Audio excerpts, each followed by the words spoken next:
At ing tutukita mong topic naman, makaugniya, kempi sa sabiyang pamagtas presyo. Istong mitatas yung presyo ng panyaluan at serbisyo, asahan tana mo naman, ing ikulayit dareng talapagobra ing dagdag sweldo. Albentaya po ing VTR ay ni.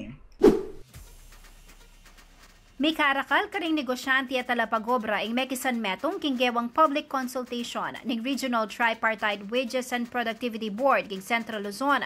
Agpangking direktor ng Department of Labor and Employment o DOLE Region 3 ay Geraldine Panlilio, marugulya saup inibang damdaman ng sentimiento at boses daring king management sector at talapagobra. Gewa DAT king 7 probinsya king may sabing rehiyon na maging basihan king pamagdesisyon ng magkano yung dagdag sweldo at nung kapila niya iti patupad. Yun ang gusto natin, pulsuhan talaga, marinig ang kanilang mga hinaing, ang boses nila, ang capacity to pay, de-determine natin, lahat yan. Kaya be karing economic indicator sa surya ng presyo ng panyalwan at kapasidad ng employer na magpasweldo.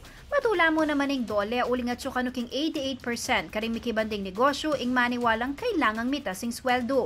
Even the employers, halos lahat naman sila, yes, no? So ang usapan na lang how much.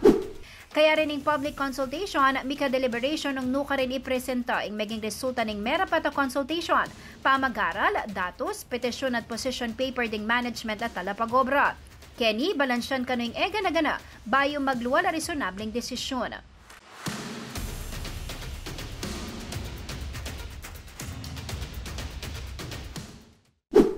Okay, no-brainer, ne? Ining piso sabihan tamo ngayon, tutuna ka mong maklakabuntok ng yamuaintin dyan na kailangan talagang magtas sweldo. Kaya ni pa mong piso sabihan, nga biyasa ng kamal, ng gasolina, ng gana-gana man. Nuko, talaga naman, ingasali mo palengke, anang karita ka karitak. Itang para kayang pamangan, ng karita ka karitak, totoo. At kamal ng gulay, kamal ng abiyas. O talaga naman, igyang nino naman kunangan mo. Kailangan niya talagang mitas in sweldo. Paolo, na anong malilyari? Kening pisasabihan, kening public consultation na tegunan mo? Mayap kasi peslag da nung nano itang naging pulay na ning lokal ekonomiya, itang gross domestic product, nga manwanda, itang inflation rate, kaya ni region. In case ang tinganan ning balita at Chison, mulon mo retang tinagon nga majority of the employers in karelang amano, itang survey, dapat taganang ika-wage increase la rin yung minimum wage. Actually, yata king 88% itang dito resulta kata survey public consultation na nga ng Director Geraldine Panlilio. Kasi ing kakit da talupa na mo nitang meging pulay na nimbiyada rin ng memalen. Itang in pesos nga niya, si atsunya mo nga ni katumbas na ng 80 centavos. Kaya ni kaya katamo region. At metong kareng pakikwanan da nano yawari baka nanyawari itang spending na nin tao pila niyang porsyento nano ita pa mamuring food and non-alcoholic beverages yung maragula inflation mata sa presyo mabilis sa pangata sa presyo anya nung pantunan may katapat pin naman itang minimum wage nga ni kay katamo wala na nga sali sipa mong 80 centavos niya mo chinchay na iiga imamalengki ko ampaya. Oy, Diyos ko po, tang nagdala kang libo kay nga palengke, nano namoy nga asali mo ngayon. Kaya afil mo talaga na masyadong may kakamaling pa niya. Tutuitan pero lawen tayo itang, impisa sabihan tamo Kenny, itang nung magkano dapat itang increase Uning, maski pa makatapilan da ng libong beses, pisabihan, in presyo, na ning commodities, ning panyaliwan, potang mag-decide la pa mo rin ketang pamagtasan yung kalating-kalati itang adjustment Paki-explain mo na mo na ka rin laman ibatan kasi itay nga ako masyado nga intindihan. Nunyanti, nga ran itang increase sa pablasa nga ng mga labasan na panahon. Ila nang sasabi. At saka miyaliwa kasi ing halaga na ning wage, ning sweldo is to ko. per province.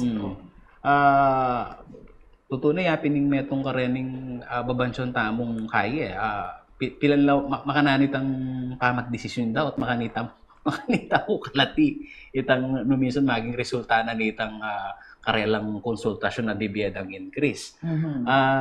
Ingaman wa ng Director Panlilio bilang pamuntok na ng Regional Tripartite Wages Productivity Board.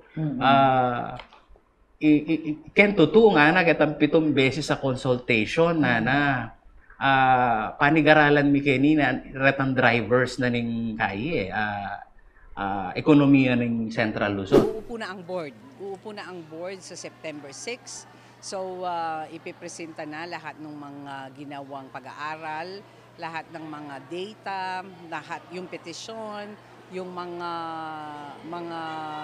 position papers, and then of course yung datos, survey, so yung mga naging resulta ng consultation, babalansihin natin lahat yon upang makapag-arrive tayo sa isang balansyadong desisyon. Kitang presentations, ikita mo yung ekonomiya ni Central Luzon, kaya na, services sector yan na, pero ito na maragul pa mo rin na porsyento na retang magsweldo, matas na above minimum wage na yan yan lang at sison, ako pa pepakita na data nung makanan nakaragul retang minimum wage earner na affected kini. Kasi nung ipatupad data tila sabihan na makanan naman retang MSMEs retang naman nagyong pasweldong chalibo kasi makapending yaning petition na re-resolve na chison 1,100 per day yapining makakaini pending a petition in minimum wage kapaka in kutang kapilan na makapagdesisyon pilan mo ang hearing and dapat i-go through ang popang naning in posisyon daretang keraklan karetang representante na ning Talapagobra ang po paretang sasabihan daretang karetang business sector. Taulini ni ketang Siyudad San Fernando ito maging public consultation. Kapitunay ta kareng probinsyang mabilog Central Luzon taga na mika consultation na. At ngayon September 6 mika aguman la Pisibayo Ngayon aldo iti isabyan na nung makanano itang finality na nitang increase. Pero ketang 1,100 ating sasabi at ison karening stakeholder employer kapaka nga na nung kapilan niya mapatupad ini at makantaya katas naging budget mi kasi rengaluang kumpanya na big budget na lang for this year yung station in 2023.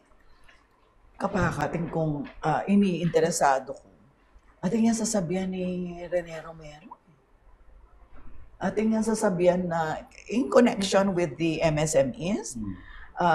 Kasi waring sasabihan na makanano la rin small, ne?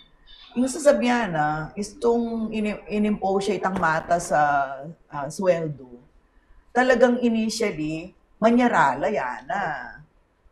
Dimdam mo na ita. Dimdam mo na ita kasi yung sasabihan ng tito rin yapin dapat ding ayudahanan ng gobyerno yan nga na. Kasi dapat may kasubsidiya karetang mga lating kumpanya lalo na kickstart la pa magumpisa la pa mo nga na.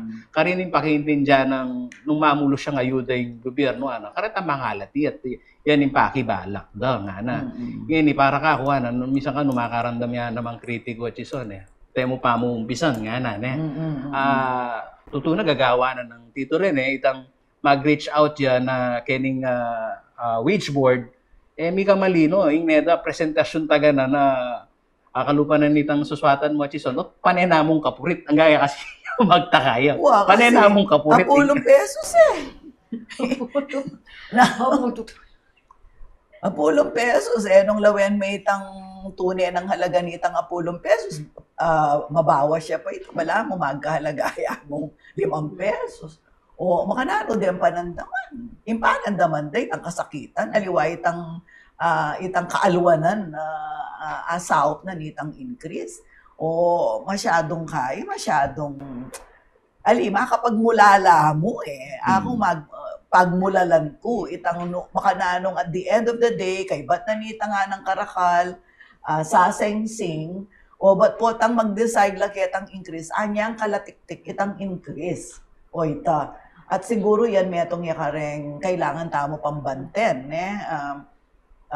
para bangkanita, mas maging malino, siguro kaya tutuki kumbiran tayo yung regional director. Kening kaya katamong studio, i-RD Geraldine Padrillo, kabalengke yan, metong yung kareng matena ka na nakning bakulod. Ma'am, kaya puntutuki, kumbiranda kayo.